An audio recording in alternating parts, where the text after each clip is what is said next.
Jesus heals a man with a demon. They came to the other side of the sea, to the country of the Gerasenes. And when Jesus had stepped out of the boat, immediately there met him out of the tombs a man with an unclean spirit. He lived among the tombs. And no one could bind him any more, not even with a chain. For he had often been bound with shackles and chains, but he wrenched the chains apart, and he broke the shackles in pieces. No one had the strength to subdue him. Night and day among the tombs and on the mountains he was always crying out and cutting himself with stones. And when he saw Jesus from afar, he ran and fell down before him.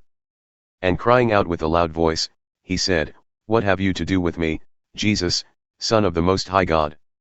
I adjure you by God, do not torment me." For he was saying to him, "Come out of the man, you unclean spirit."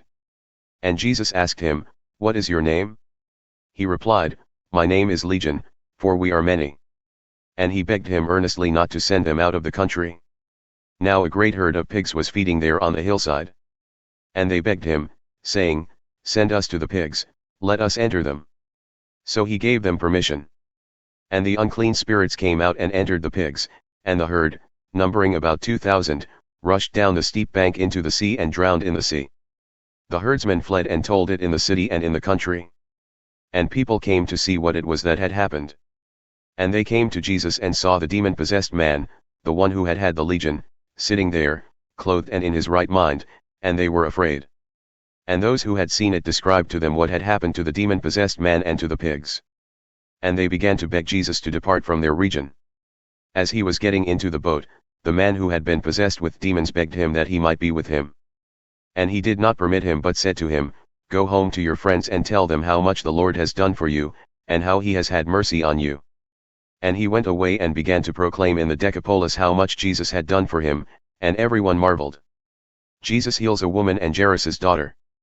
And when Jesus had crossed again in the boat to the other side, a great crowd gathered about him, and he was beside the sea.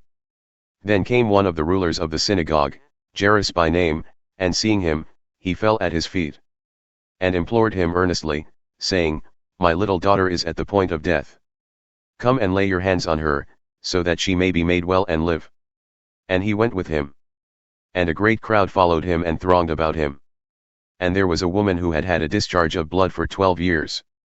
And who had suffered much under many physicians, and had spent all that she had, and was no better but rather grew worse.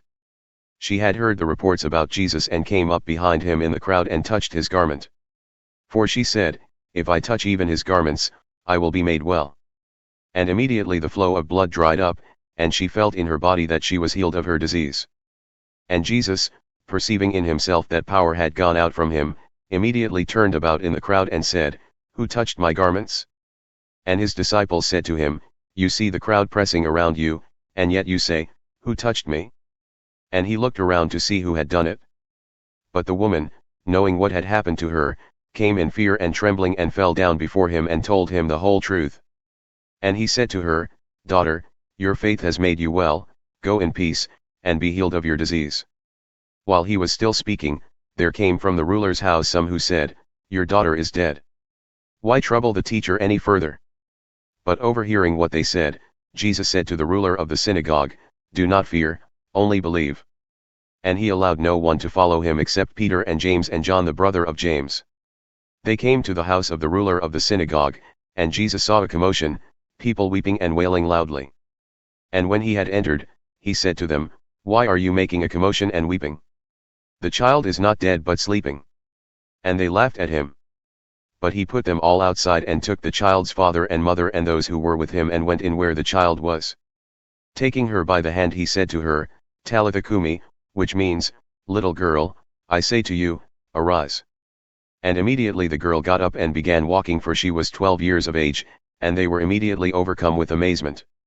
And he strictly charged them that no one should know this, and told them to give her something to eat.